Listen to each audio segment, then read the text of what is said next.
नमस्कार, मेरे YouTube channel Manan academy of mathematics पर आपका स्वागत है। आज हम टॉपिक कर रहे हैं कॉम्प्लेक्स, जिसका एक पार्ट हम पहले कर चुके हैं। आज है सेकंड पार्ट, जिसमें हम स्टार्ट करते हैं पोलर फॉर्म। पोलर फॉर्म या हिंदी में जिसको बोलते हैं ध्रुवीय रूप। पोलर फॉर्म क्या होती है? पोलर फॉर्म में हम क्या देखते हैं कि अपने पास ये एक्स एक्सिस है, वाई एक्सिस है, एक्स एक्सिस और ये वाई एक्सिस है।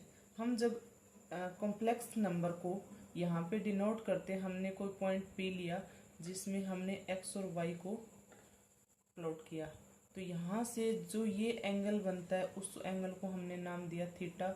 और ये डिस्टेंस अपने पास क्या होता है? आर, जिसको हम क्या लेते हैं? आर लेते हैं। ये 0 0 है और ये एक्स वाई है, तो आर डिस्टेंस किसके इक्वल होता है? आर इज इक्वल टू होता है X minus 0 whole square plus Y minus 0 whole square. Distance formula जब हम निकालते हैं तो आर इज इक्वल टू होता है X square plus Y square.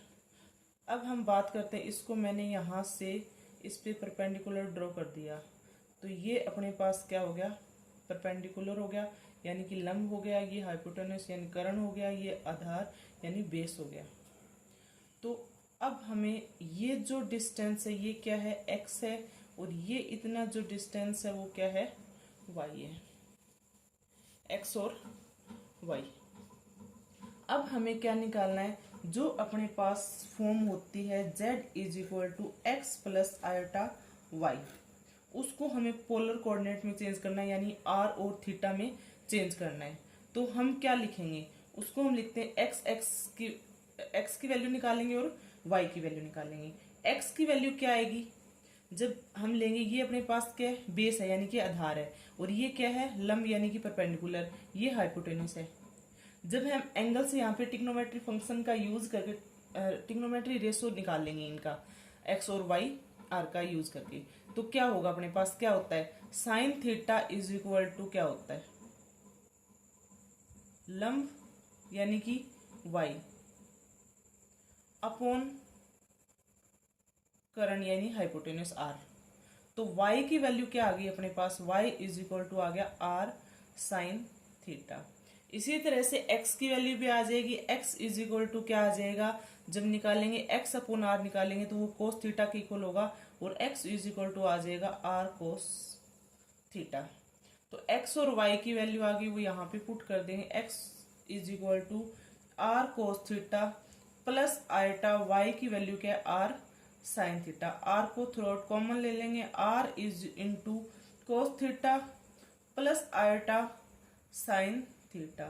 Theta की वैल्यू क्या होती है अपने पास? थीटा इज इक्वल टू होगा ten inverse y upon x. जो हम लास्ट वीडियो में आर्ग्यूमेंट निकाला था हमने, वो argument theta is equal to tan inverse y upon X, यानी कि कोणांक क्या होता है? Tan inverse y upon X. और r की वैल्यू हम पहले यहाँ पे डिफाइन कर चुके हैं कि r इज इक्वल टू क्या होता है? Root X square plus Y square. तो कोई भी अपने पास अगर z is equal to a plus iota B की फॉर्म या x प्लस आयोटा वाई की फॉर्म है, तो उसको पोलर कोऑर्डिनेट में, पोलर फॉर्म में चेंज कर सकते हैं। कैसे? जैसे एग्जांपल लिया हमने, z is equal to 1 plus iota, इसको पोलर फॉर्म में चेंज करना है। तो हमें क्या क्या रिक्वायरमेंट है अपनी? हमें r चाहिए और थीटा चाहिए। r क्या होगा? r इज इक्वल टू होता है x रियल पार्ट का स्क्वायर प्लस इमेजिनरी का स्क्वायर। रियल पार्ट 1, इमेजिनरी भी क्या है? 1 है, तो क्या आ जाएगा? 1 का स्क्वायर यानी कि 1 प्लस 1। तो r की वैल्यू क्या आ गई? रूट 2। अब थीटा क्या आएगा? Theta is equal to tan inverse y upon X, Y भी 1 एक्स भी 1, तो क्या आ गया? थीटा की वैल्यू आ गई पाई बाय 4। तो पोलर फॉर्म क्या बन जाएगी? z is equal to r, यानी कि root 2 into cos theta. Theta की वैल्यू क्या है? पाई बाय 4, तो इसको हम लिखेंगे cos pi by 4 plus iota sine pi by 4। Cos theta plus iota sine pi by 4।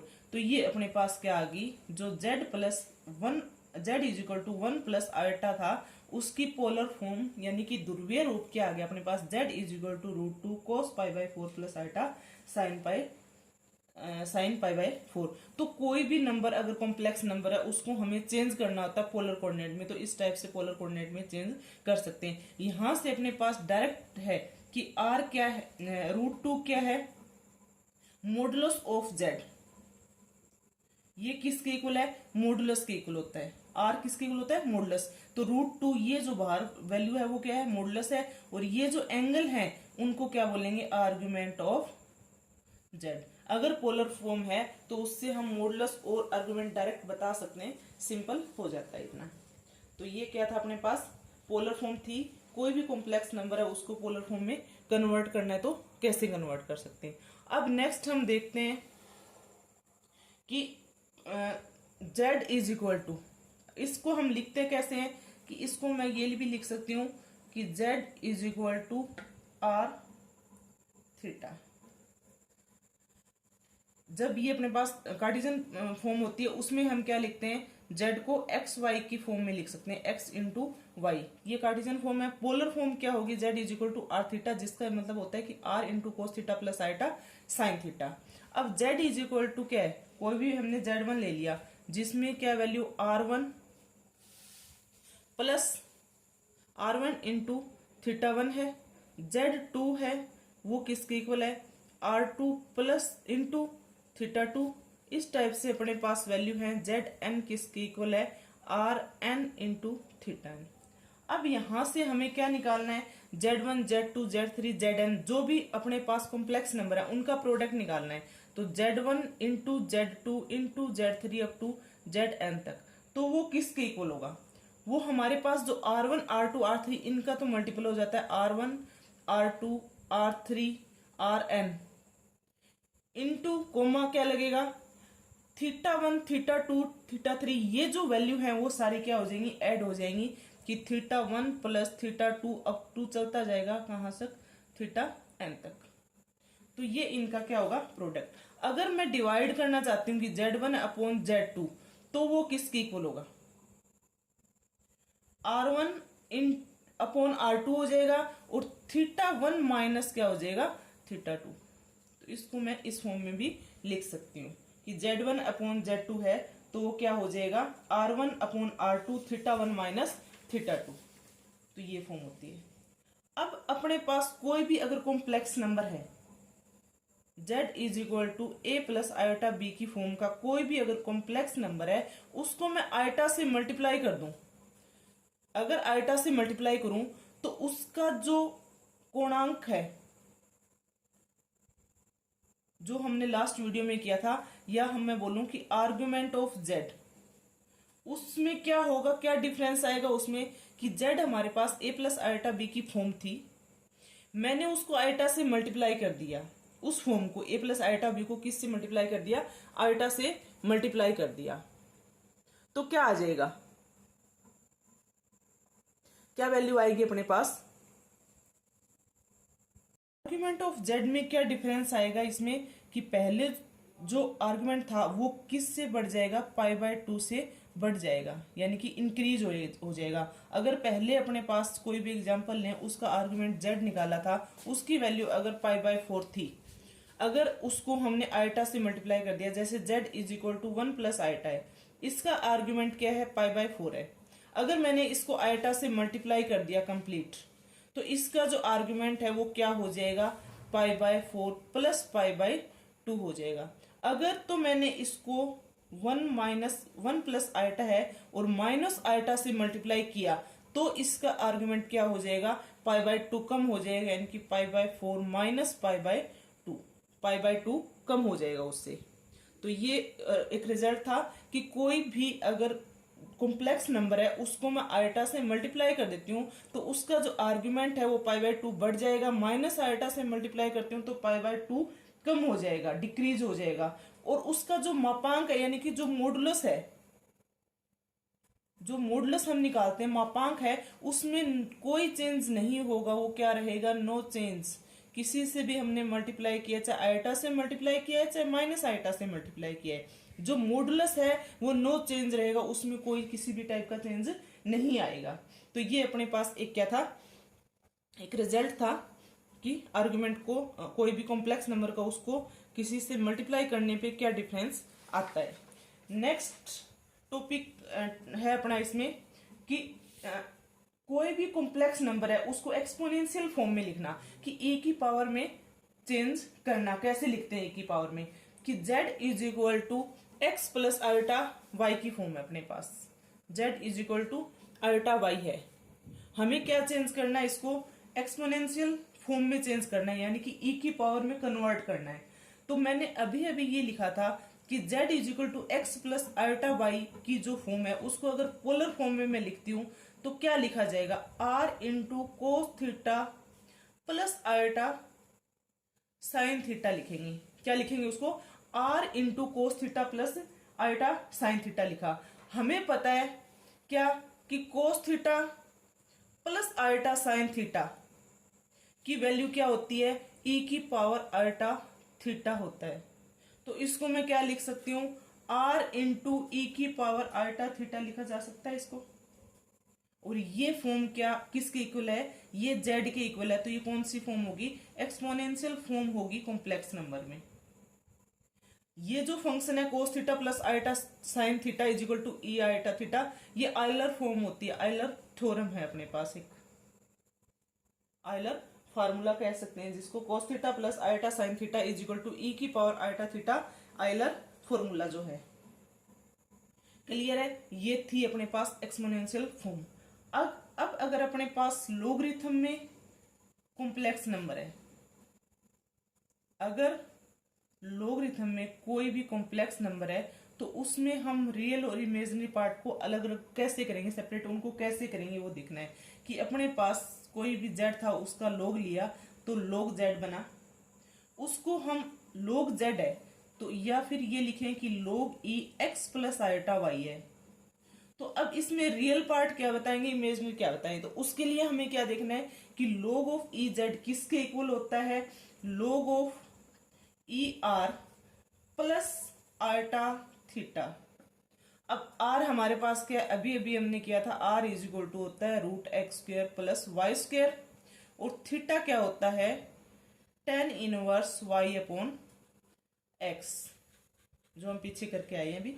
तो log e r plus iota theta लिखेंगे इसको, या फिर क्या लिख सकती हूं मैं, इसको कार्टेशियन फॉर्म में चेंज कर दूं x और y में, तो क्या आ जाएगा, log under root x square plus y square plus iota tan inverse y upon x, जिसको लिखा जा सकता है पावर 1/2 है, वो log से पावर आगे आ जाएगी 1/2 log of x square plus y square plus iota tan inverse y upon x.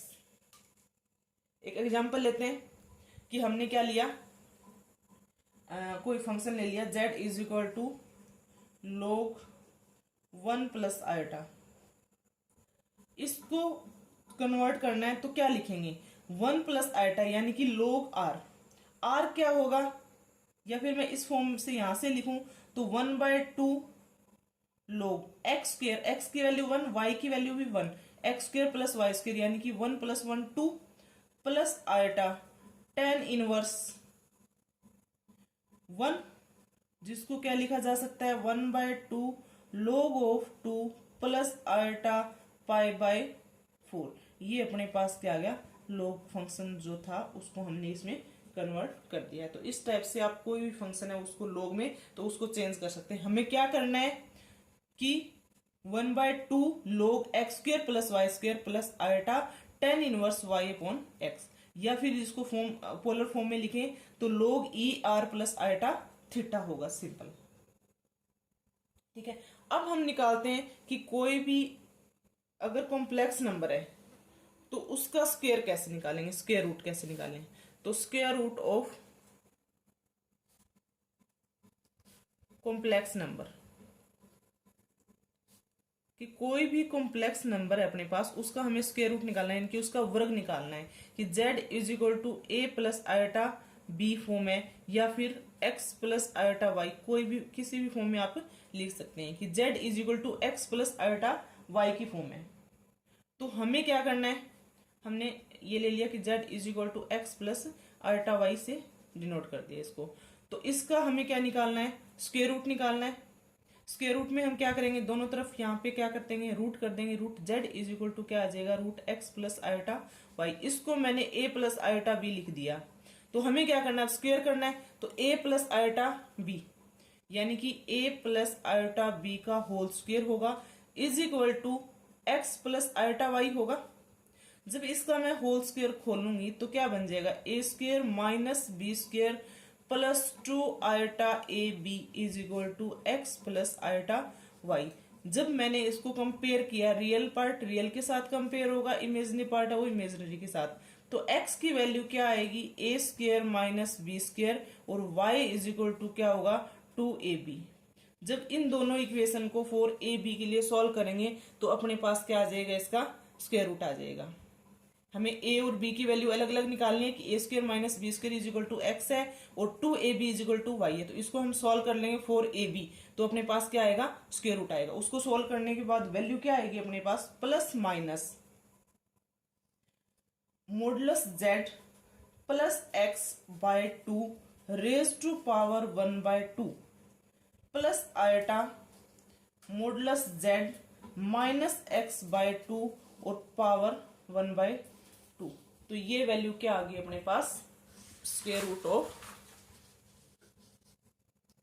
Complex number. Complex number का क्या आ गया, स्क्वायर रूट आ गया। कोई भी क्वेश्चन एग्जांपल है जेड इज इक्वल टू 7 प्लस 24 आयोटा है, इसका हमें क्या निकालना है, स्क्वायर रूट निकालना है। तो हम क्या करेंगे, मॉडुलस जेड निकालेंगे। मॉडुलस जेड क्या होगा, square under root of x square plus Y square 49 plus 24 का स्क्वायर आई थिंक 576। तो ये हो जाएगा 625 यानी कि मॉडुलस जेड अपने पास क्या आ गया, 25। तो इसमें वैल्यू पुट कर देंगे प्लस माइनस 25 प्लस एक्स क्या है 7/2 और उसकी पावर 1/2 प्लस आयोटा 25 माइनस 7/2 और पावर 1/2। इसको सोल्व कर लेंगे तो प्लस माइनस 25 प्लस 7 25 प्लस 7 हो जाएगा अपने पास 32 को 2 से डिवाइड करेंगे 16 का स्क्वायर रूट निकालेंगे तो 4। तो ये 4 आ गया प्लस आयोटा 25 माइनस 7 18 को 2 से डिवाइड करेंगे तो 9 का स्क्वायर रूट करेंगे तो 3। तो ये वैल्यू अपने पास इसका स्क्वायर रूट क्या आ गया 4 प्लस 3 आयोटा। अगर आप कंपटीशन एग्जाम दे रहे हैं तो अपने पास 4 ऑप्शन होते हैं, हम ऑप्शन का स्क्वायर करके भी वैल्यू निकाल सकते हैं। यहाँ पे हमें इसका स्क्वायर रूट ये है तो इसका मतलब इसका स्क्वायर क्या होगा, 7 प्लस 24 आयोटा आना चाहिए। तो इसका स्क्वायर करेंगे और वो वैल्यू क्या आनी चाहिए, 7 प्लस 24 आयोटा। जैसे 4 प्लस 3 आयोटा है, हमने इसका स्क्वायर किया तो क्या आया 16 minus 9 plus 2 into 4 into 3 iota. 16 minus 9 7 plus 12 दूनी 24 आयोटा। तो ये वैल्यू आ गई। तो बाई ऑप्शन कर सकते हैं इसको बिल्कुल आसानी से, कोई भी फार्मूला याद रखने की जरूरत नहीं है कि इसका स्क्वायर रूट ये है तो इसका मतलब इसका स्क्वायर ये होगा।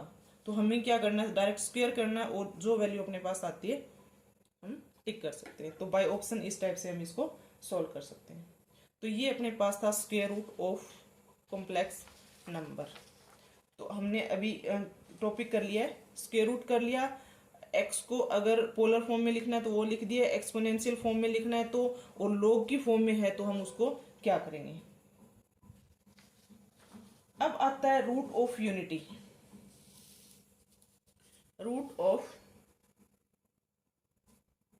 रूट्स ऑफ यूनिटी, इकाई के मूल। कॉम्प्लेक्स में क्या निकालते हैं हम, इकाई के मूल निकालते हैं। कि अपने पास 1 की पावर 1/n की फॉर्म है तो उसके रूट हम कैसे निकालते हैं, क्या आ जाएगा। जैसे x की power n plus 1 is equal to 0, इसको सॉल्व करना है तो क्या आता है x is equal to minus 1 की पावर 1/n, या x की पावर माइनस इज इक्वल टू 0 तो वो क्या आता है x की power n is equal to 1 x is equal to 1 की पावर 1/n। अब इसके लिए अगर हम सॉल्व करें तो इसके कितने रूट आएंगे, n रूट आएंगे। वो n रूट क्या होंगे वो हम देखते हैं कि 1 रेज टू पावर 1/n है, तो उसकी वैल्यू क्या होगी, क्या होता है वो। अगर इसको मैं उस फॉर्म में लिखूं तो 1 इंटू 2m पाई n होता है। n की वैल्यू जो भी यहाँ पे 2 है, 3 है, 4 है, 7 है, कुछ भी होगी वो n हो जाएगा। और m क्या होगा अपने पास 0 1 2 3 कहाँ तक जाएगा, n-1 तक होगा। तो m की वैल्यू 0 1 2 3 n-1 होगी। तो इसको मैं क्या लिख सकती हूँ, ये अपने पास क्या है r और ये क्या है थीटा। तो अगर मैं इसको पोलर फॉर्म में लिखूं तो क्या होगा, r की वैल्यू 1 यानी कि लिखने की जरूरत नहीं है, cos 2m pi by n plus iota sine 2m pi by n, ये फॉर्म बनेगी। इसको मैं क्या लिख सकती हूँ, e की power iota 2m pi by n, अभी थोड़ी देर पहले बताया था आइलर फार्मूला। अब n की वैल्यू क्या है अपने पास 0 1 2 3 अप टू कहां तक है n-1 तक। जब मैं इसमें वैल्यू पुट करूंगी 0 से लेके, तो पहली वैल्यू जब 0 पुट किया, किसी की पावर 0 क्या होता है 1। जब 1 पुट करेंगे तो e की power eta 2 pi by n हो जाएगा। 2 पुट करेंगे तो e की power eta 4 pi by n हो जाएगा। 2 चलता रहेगा। लास्ट में क्या आ जाएगा, e की पावर आयटा 2, m की जगह क्या वैल्यू पुट करनी है n-1 पाई बाई n। अब अगर इसको मैं नाम दे दूं, इसको 1 लिख दिया, इसको मैंने अल्फा दे दिया, तो ये अल्फा का स्क्वायर बनेगा, अब 2 चलता जाएगा और अल्फा की पावर क्या हो जाएगी n-1 तक आ जाएगा। अब अगर हमें ध्यान से देखें तो ये एक जो सीक्वेंस बन रही है वो किस में बन रही है, जीपी में बन रही है कि अल्फा को 1 अल्फा बाय 1 किया तो अल्फा आया, अल्फा स्क्वायर बाय अल्फा किया तो अल्फा, यानी कि कॉमन रेशो जो इसका आ रहा है, कॉमन रेशो किसके इक्वल आ रहा है, आर के इक्वल। और फर्स्ट टर्म जो इसमें है वो क्या है 1 है। तो अगर इसका हम सम निकालें, sum of series, sum of the sequence, तो इस सीक्वेंस का सम किसके इक्वल होगा, जीपी का फॉर्मूला अप्लाई करेंगे सम का, a into 1 minus r raise to power n upon 1 minus r होता है। आर कॉमन रेशो, आर क्या है इसमें किसके इक्वल है, अल्फा के इक्वल है। तो यहाँ पे वैल्यू जो पुट करेंगे, और अल्फा क्या है e की power eta 2 pi by n है, यहाँ पे वैल्यू पुट करेंगे तो आर ए तो क्या है 1 है, 1 माइनस आर, आर क्या हो गया e की power eta 2 pi by n, और उसी की पावर n फिर दोबारा से, और 1 माइनस e की पावर 2 पाई बाई n। जब ये n से n कैंसिल हो गया तो क्या बन गया अपने पास, यहाँ पे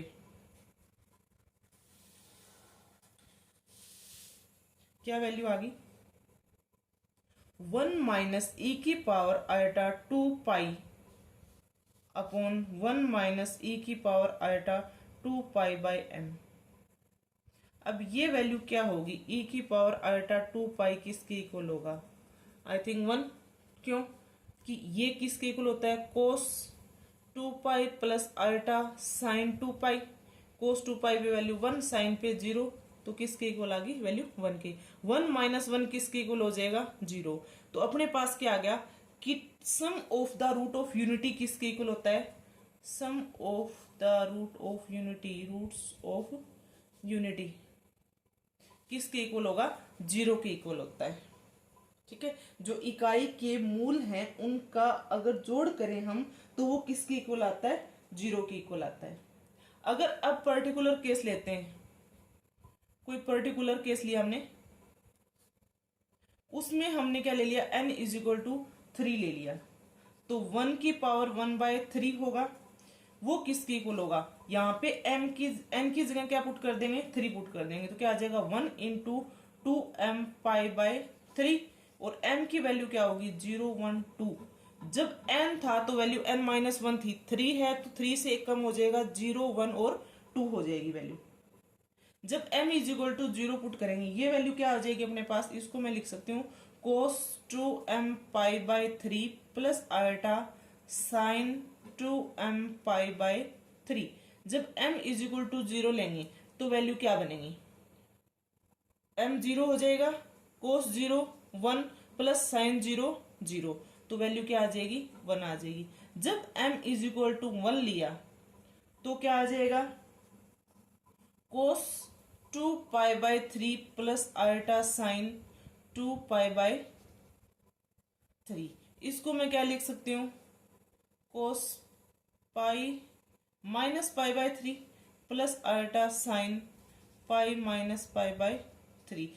कोस pi 180 no change, but quadrant pi minus है, पहले तो कोस का कोस ही आएगा और पाई बाय 3 आ जाएगा। क्वाड्रेंट कौन सा है पाई माइनस है, तो सेकंड क्वाड्रेंट, सेकंड में कोस क्या होता है negative, plus iota sine pi minus second quadrant है तो साइन पॉजिटिव रहेगा और क्या आ जाएगा साइन पाई बाय 3, जिसकी वैल्यू क्या आ जाएगी अपने पास -1/2 प्लस आयोटा और साइन पाई बाय 3 की वैल्यू √3/2, जिसको हमने ओमेगा का नाम दे दिया कि वो किसके इक्वल होता है ओमेगा के इक्वल होता है।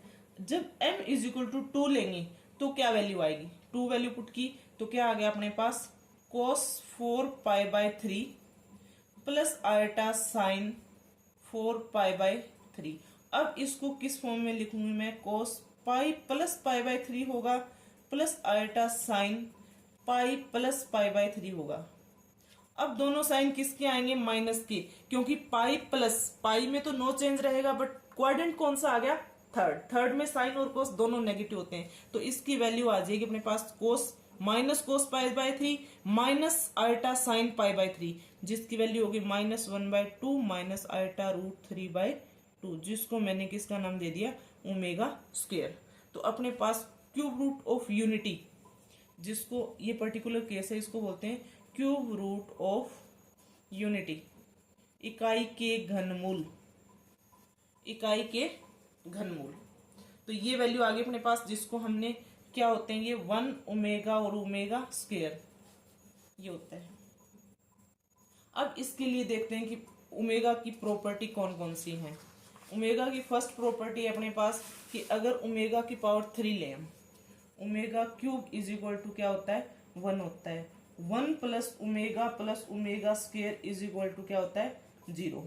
पर्टिकुलर कोई भी n के लिए ले तो omega n plus omega n plus 1 plus omega n plus 2, यानी कि कंटिन्यू हमने कोई भी ओमेगा की 3 पावर ली तो वो किसके इक्वल होगा 0 के इक्वल होगा for all n belongs to integer. 1 plus omega raise to power n plus omega की पावर 2n वो किसके इक्वल होगा, वो 3 के इक्वल होगा। कब, जब n किसका मल्टीपल है, n इज मल्टीपल ऑफ 3, और 0 होगा जब n नॉट मल्टीपल ऑफ 3, 3 का मल्टीपल नहीं है तो उसकी वैल्यू क्या हो जाएगी 0 हो जाएगी। ठीक है, ये आ गया अपने पास। नेक्स्ट 1 अपॉन ओमेगा किसके इक्वल होगा ओमेगा स्क्वायर के इक्वल होगा, और 1 अपॉन ओमेगा स्क्वायर वो किसके इक्वल होगा ओमेगा। यहाँ से हम निकाल भी सकते हैं, ओमेगा स्क्वायर से मल्टीप्लाई डिवाइड करेंगे तो omega square upon omega cube बन जाएगा, ओमेगा क्यूब की वैल्यू 1 होती है तो किसके इक्वल आ गया ओमेगा स्क्वायर। तो कहने का मतलब कि ओमेगा और ओमेगा स्क्वायर एक दूसरे के क्या होते हैं वर्ग होते हैं, एक दूसरे के स्क्वायर होते हैं। इसको हम ये बोल सकते हैं कि एक दूसरे के संयुग्मी भी होते हैं। क्यों, क्योंकि ओमेगा की वैल्यू क्या होती है अपने पास -1/2 प्लस आयोटा √3/2, और ओमेगा स्क्वायर किसके इक्वल होता है -1/2 माइनस आयोटा √3/2 के इक्वल होता है। तो इसका कंजुगेट ही तो ये है और इसका कंजुगेट लेंगे तो ये आएगा। तो ओमेगा और ओमेगा स्क्वायर एक दूसरे के कंजुगेट होते हैं, या हम कहें कि एक दूसरे के क्या होते हैं संयुग्मी होते हैं। अगर हम ले कि 1 ओमेगा और ओमेगा स्क्वायर किसी एक इक्विलेटरल ट्रायंगल समबाहु त्रिभुज के शीर्ष है, वर्टेक्स है, इक्विलेटरल ट्रायंगल या समबाहु त्रिभुज कोई भी है उसके शीर्ष है, जिसकी भुजा क्या होगी √3 होगी, कोई भी साइड उसकी साइड है वो √3 समबाहु यानी कि इक्विलेटरल ट्रायंगल है √3 होगी, और उसका जो एरिया निकालेंगे वो किसके इक्वल होगा 3√3/4 के इक्वल होगा। तो ये डायरेक्ट रिजल्ट याद रख सकते हैं। तो हमने क्या कर लिया, अब क्यूब रूट ऑफ यूनिटी पढ़ी है, जिसमें ओमेगा 1 ओमेगा और ओमेगा स्क्वायर इनकी क्या होती है वैल्यू होती हैं। अब कुछ रिजल्ट हैं अपने पास डायरेक्ट, वो रिजल्ट देखते हैं कि क्या है। अगर अपने पास x plus 1/x is equal to 2 cos theta होता है, ये दे रखा है, यदि if x plus 1/x is equal to 2 cos theta given है, x minus 1/x is equal to 2 iota sine theta given है, तो क्या होगा, x की वैल्यू क्या होगी, cos theta plus iota sine theta होगा, और x की 1/x की वैल्यू क्या होगी, cos theta minus eta sine theta use होगा। और अगर इसकी पावर n करें, उनको ऐड करें, तो वो किसके इक्वल आ जाएगा, 2 of cos theta cos n theta, और x n plus sorry minus 1/xn करें तो वो क्या आ जाएगा, 2 आयटा साइन n थीटा। यहाँ पे हमने क्या यूज किए, द माइवर थ्योरम यूज किए है। अब नेक्स्ट है कि a is equal to cos alpha plus iota sine alpha है, b is equal to cos beta plus iota sine beta given है, और c is equal to cos gamma plus iota sine gamma given है, और a plus b plus c is equal to 0 है। यदि ये सब कुछ कंडीशन है अपने पास, तो क्या होगा, 1/a plus 1/b plus 1/c b क्या होगा, 0। या ए बी जैसे एलसीएम ले लें इसका, तो a b plus b c plus c a b क्या होगा, 0। A square plus b square plus c square की वैल्यू भी 0 होगी, और a cube plus b cube plus c cube is equal to क्या होगा, 3abc। कुछ रिजल्ट्स और हैं कि जिनको हम डायरेक्ट याद कर सकते हैं, और जिनकी कई बार एग्जाम्पल लेके हमें क्वेश्चन सॉल्व करना होता है तो उसमें काम आते हैं, कि 1 प्लस आयटा और 1 माइनस आयटा बहुत बार यूज होता है। इसको हम डायरेक्ट याद रख लें तो वो अच्छा रहेगा कि 1 प्लस आयटा और 1 माइनस आयटा किसके इक्वल होता है, आयटा के इक्वल होगा। जब इसको रेशनलाइज करके सॉल्व करेंगे तो उसकी वैल्यू क्या आएगी, आयटा। अगर ऊपर मैंने माइनस लिया, नीचे प्लस लिया, तो माइनस आयटा के इक्वल हो जाएगा। 1 प्लस आयटा का स्क्वायर करें तो वो 2 आयटा आएगा, 1 माइनस आयटा का स्क्वायर करेंगे तो -2 आयटा। इनको आप सॉल्व करके भी देख सकते हो, ये रिजल्ट बहुत बार यूज होते हैं, तो इनको डायरेक्ट याद भी रख सकते हैं। जैसे कॉम्प्लेक्स की अगर शॉर्ट मेथड शॉर्ट ट्रिक से हम क्वेश्चन सॉल्व करते हैं तो उसके लिए इनकी जरूरत हमें पड़ती है। तो अगर डायरेक्ट याद होंगे तो हमारा टाइम 5 से 7 सेकंड वहां से सेव हो सकता है, कि 1 plus eta upon 1 minus eta eta के इक्वल होता है, 1 minus eta 1 plus eta minus eta के इक्वल होता है। तो अपना कॉम्प्लेक्स कंप्लीट हो चुका है। अब कॉम्प्लेक्स के क्वेश्चंस देख लेंगे, जिसपे कुछ किस टाइप के क्वेश्चन आते हैं, कि कैसे उनको हमें सॉल्व करना है। तो अगर आपको वीडियो अच्छा लगा है तो वीडियो को लाइक और शेयर करें, चैनल को सब्सक्राइब करें। धन्यवाद।